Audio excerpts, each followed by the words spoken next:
வணக்கம், welcome to orange candy. நம்ம இன்றைக்கி பார்க்க போகிற ரெசிபி வந்து ஒரு ஸ்நாக் ஐட்டம். நம்ம செய்ய போகிற ரெசிபி வந்து கத்திரிக்காய் வச்சு பிரிஞ்சல் ஃபிங்கர் ஃப்ரைஸ், இல்லைனா வந்து கத்திரிக்காய் ஃபிங்கர் ஃப்ரைஸ்.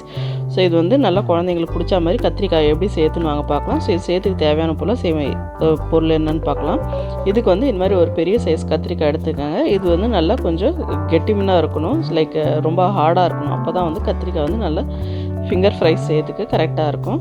ஸோ இது ஃபஸ்ட்டு வந்து நம்ம அதோட டிப்பும் அப்புறம் எண்டோ வந்து நல்லா கட் பண்ணி எடுத்துடலாம். ஏற்கனவே வந்து நல்லா கழுவி வச்சுருக்கேன். ஸோ இப்போ இது எப்படி வந்து நம்ம ஃபிங்கர் ஃப்ரைஸுக்கு செய்யறதுக்கு ஃபிங்கர்ஸ் மாதிரி எப்படி கட் பண்ணுறதுன்னு பார்க்கலாம். ஸோ அதுக்கு வந்து ஃபஸ்ட்டு நான் வந்து 2 பாதியாக கட் பண்ணிக்கிறேன். அடுத்ததாக வந்து இது மாதிரி வந்து திக் ஸ்லைசஸாக வந்து கட் பண்ணிக்கோங்க. ஸோ இந்த மாதிரி வந்து திக்கான ஸ்லைஸ், இந்த திக்னஸ் இருக்கணும். ஸோ இது மாதிரி வந்து ஸ்லைஸ் மாதிரி கட் பண்ணிக்கலாம்.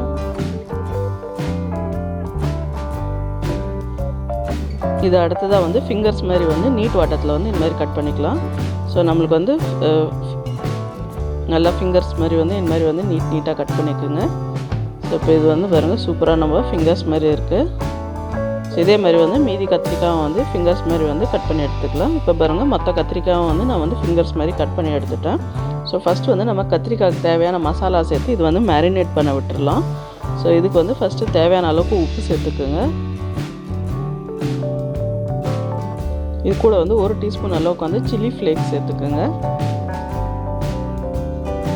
இது கூட வந்து 1 டீஸ்பூன் அளவுக்கு வந்து இட்டாலியன் சீசனிங், இல்லைன்னா மிக்சட் ஹர்ப் எது உங்கள்கிட்ட இருக்கோ அது வந்து நீங்கள் சேர்த்துக்கலாம். இது கூட வந்து 1 டீஸ்பூன் அளவுக்கு வந்து இஞ்சி பூண்டு பேஸ்ட்டு சேர்த்துக்கோங்க. இப்போ இதெல்லாமே வந்து கையால் வந்து நல்லா மிக்ஸ் பண்ணி விடுங்க. கத்திரிக்காயில் வந்து நல்லா கோட் ஆகிற மாதிரி எல்லாத்தையுமே வந்து கலந்து விடுங்க. ஸோ எல்லாமே வந்து நல்லா ஈவனாக வந்து கோட் ஆகணும். அப்போ தான் அந்த ஃப்ளேவர்ஸ்லாம் வந்து கத்திரிக்காயில் வந்து நல்லா இறங்கும். இப்போ இது மாதிரி மிக்ஸ் பண்ணி விட்டுட்டு இது வந்து நல்லா மேரினேட் ஆகட்டும்னு விட்டுடலாம். அடுத்ததாக இதுக்கு தேவையான மாவை வந்து ரெடி பண்ணிக்கலாம். அதுக்கு வந்து ஒரு மிக்சிங் பவுலில் வந்து நான் வந்து 2 டேபிள் ஸ்பூன் அளவுக்கு வந்து கார்ன்ஃப்ளவர் மாவு சேர்த்துக்க போகிறேன். இது கூட வந்து மைதா மாவு சேர்த்துக்கலாம்.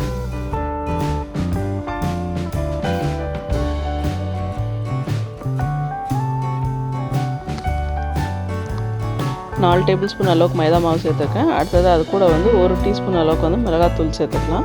மாவுக்கு தேவையான அளவுக்கு உப்பு சேர்த்துக்கலாம்.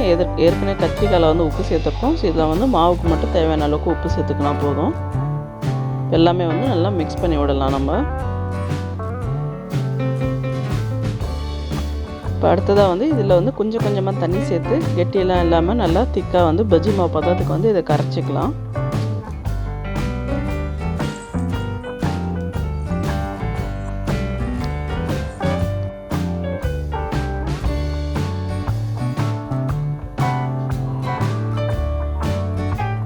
ஸோ இப்போ பாருங்கள், இது மாதிரி வந்து நல்லா திக்காக வந்து கட்டிலாம் இல்லாமல் நல்லா ஸ்மூத் பேஸ்ட்டாக வந்து நல்லா வந்து கரைச்சி எடுத்துக்கோங்க. அடுத்ததாக வந்து இதோட அவுட்டர் க்ரஸ்ட், அதாவது நல்லா கிறிஸ்பினஸ்க்காக என்ன தேவைன்னு பார்க்கலாம். அதுக்கு ஒரு பிளேட்டில் வந்து நான் வந்து அரிசி மாவு வந்து 3 டேபிள் ஸ்பூன் சேர்த்துக்கிறேன். இது கூட வந்து 3 டேபிள் ஸ்பூன் அளவுக்கு வந்து ரவை சேர்த்துக்கிறேன்.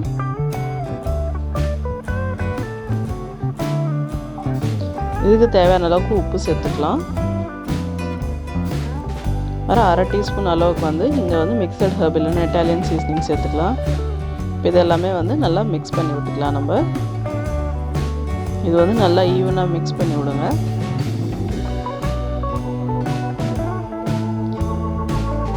நல்லா ஈவனாக மிக்ஸ் பண்ணி விட்டுட்டு இது பிளேட்டில் வந்து நல்லா வந்து ஸ்ப்ரெட் பண்ணி விட்டுக்கலாம் நம்ம.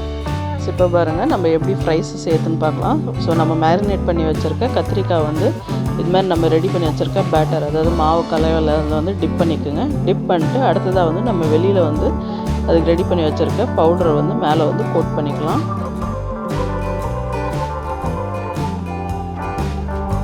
ஸோ இது வந்து நல்லா நாலா பக்கமாக வந்து நல்லா வந்து அதில் கோட் ஆகிற மாதிரி வந்து டஸ்ட் பண்ணிக்கோங்க. ஸோ இதே மாதிரி ஒரு ஃபிங்கர் வருங்க ரெடி ஆகிடுச்சு. இதே மாதிரி வந்து மீதி உள்ள கத்திரிக்காய் வந்து பேட்ச் பை பேட்சாக பொரிக்கிறதுக்கு தேவையான அளவுக்கு வந்து ஃபஸ்ட்டு வந்து நம்ம ரெடி பண்ணி வச்சுக்கலாம். ஸோ ஈவனாக வந்து எல்லா சைடும் வந்து கோட் ஆகிற மாதிரி டஸ்ட் பண்ணிக்கோங்க. இப்போ பாருங்கள், ஒரு பேட்ச் பொரிக்கிறதுக்கு வந்து நான் வந்து எல்லாம் நல்லா கோட் பண்ணி வச்சிட்டேன். உங்களுக்கு இந்த அவுட்டர் மாவு தேவைப்பட்டுச்சுன்னா நீங்கள் வந்து இதே ரேஷியோவில் இன்னும் கொஞ்சம் கூட ப்ரிப்பேர் பண்ணிக்கலாம். இப்போ இதுக்கு வந்து நம்ம சூடான எண்ணெயில் மீடியம் ஹீட்டில் வச்சுட்டு ஷாலோ ஃப்ரை பண்ணிக்கலாம். ரொம்ப எண்ணெய்லாம் தேவையில்லை இதுக்கு. டீப் ஃப்ரை பண்ணணுன்னு அவசியம் கிடையாது இது. ஸோ நல்லா ஒரு மீடியம் ஹீட்டில் வச்சுட்டு நல்லா கிறிஸ்பாக கோல்டன் ப்ரௌன் கலர் ஆகிற வரைக்கும் இது வந்து நல்லா ஃப்ரை பண்ணிக்கோங்க. ஸோ ஒரு சைடு நல்லா வெந்ததுக்கப்புறம் இன்னொரு பக்கமாக திருப்பி விட்டு எல்லா பக்கமும் வந்து ஈவனாக வந்து கோல்டன் ப்ரௌன் கலர் ஆகிற வரைக்கும் ஃப்ரை பண்ணிக்கோங்க. இப்போ பாருங்கள் நல்லா கோல்டன் ப்ரௌன் கலர் ஆகிடுச்சு, பொன்னிறமாக ஆகிடுச்சு, நல்லா கிறிஸ்பாக ஆகிடுச்சு.